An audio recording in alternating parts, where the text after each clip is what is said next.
Welcome! My name's Joey, and I'm an organizer with WPEA.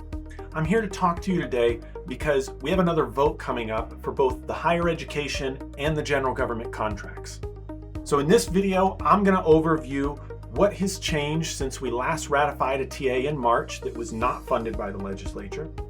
And I'll cover the backup pay that is included in the agreement, our voting process through this cycle, and the impacts of both a yes vote or a no vote. So for both contracts, all the previously agreed non-economic contract changes were implemented back in July. So this was the first thing that we made sure to get once we went back to the table. That way they could go into effect as soon as possible. Non-economic contract language doesn't cost any money, and as such, we don't need to get the legislative approval before we implement it. Now for our increases, however, we do need legislative approval. Us not being included in the legislature's budget this past May is why we didn't get our increases and classification adjustments on July 1st. This was our main issue that we sought to address in this round of bargaining. In both the higher education and the general government contracts, we got back pay and salary adjustments that would be paid out as soon as possible after July 1st, 2026, if approved by the legislature. Really, July 25th is like the earliest date the lump sum payment could be processed, but since this isn't a routine payroll action, it may take a few extra weeks, depending on your agency's payroll department. Now, on July 1st, 2026, your rate of pay will be the exact same as it would have been had our contracts been funded this past year. Your retroactive pay will be paid in a lump sum covering all hours from July 1st, 2025 until June 30th, 2026. If your classification is one that would have received a range increase in July of 2025, that will also be included in the calculation. You can also check our appendix documents if you're not sure if your classification is one of those with a range increase. Now, there is a caveat to this back pay. So if you're in the higher ed contract, you must still be employed with the state on July 1st, 2026 to receive the back pay. The only exceptions are if you retire, if you separate due to a disability, or you are laid off. If you voluntarily separate, or if you are separated due to discipline, you do not receive the back pay.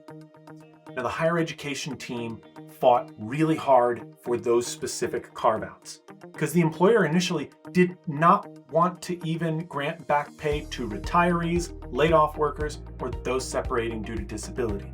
But we did win those protections. For general government, on the other hand, the rules are different.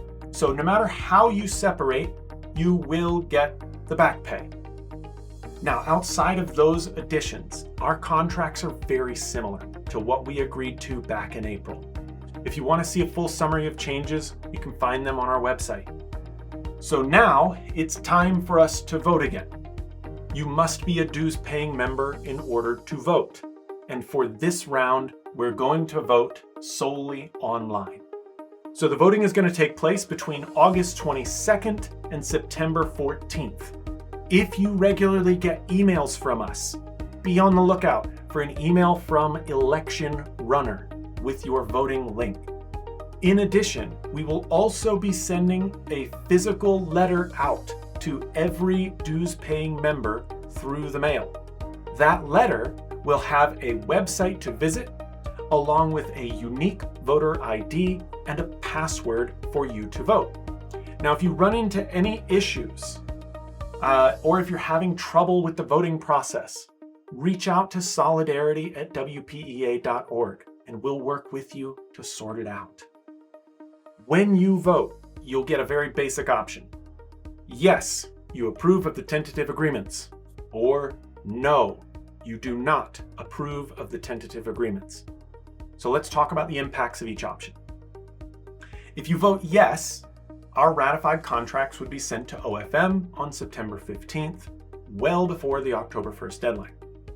As long as the legislature includes us in the state budget during the spring 2026 session, everything related to your back pay will occur as I explained.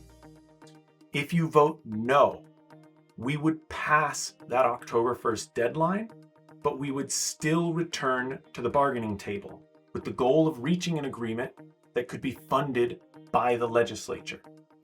Judging from our experience this past year, we are likely to be met with further delays from OFM and the employer when trying to return to bargaining.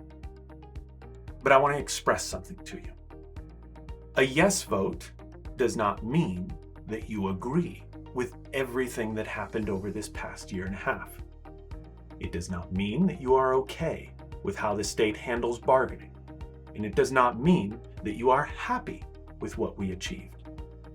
A yes vote means that you're willing to hold on to the real gains that we fought for during this bargaining cycle, and that you're ready to move on to the next cycle, which begins in the spring of 2026.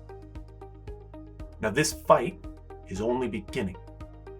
We have increased our membership, we have seen more members participating, and we have built more tools to help communicate better across our union. We are building our power. And while this fight has certainly torn us apart in some places, those tears have made space for new muscle growth.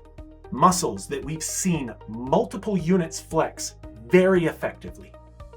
We are not done. So cast your vote, use your voice, then join us as we build a stronger community where we don't have to beg for dignity or fight over scraps. Our culture is born from your voice and your actions, and together we can secure fair pay and fair treatment, and together we will always be stronger.